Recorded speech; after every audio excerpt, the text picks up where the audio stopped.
Welcome to the Slop Farm. Enjoy the video. You're starting with the essentials. Open the file and choose the exact text you want to change. Once selected, look at the Home tab where the font size box shows the current value. Typing a new number here sets an exact size. You can also press Ctrl plus Shift plus P to focus the size field quickly.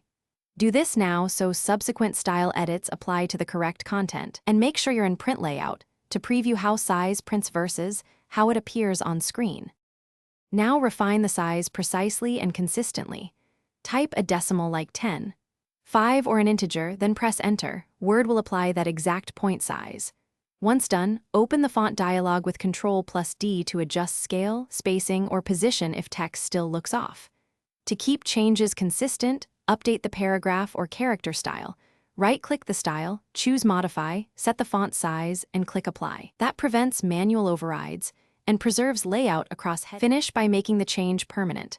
Update the normal or relevant style so future text uses the new size, or press Ctrl plus E and set the size for the whole document.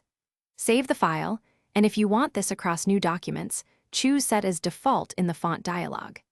If sizes still look wrong in other machines, embed fonts when saving or replace missing fonts via File Options Advanced Compatibility.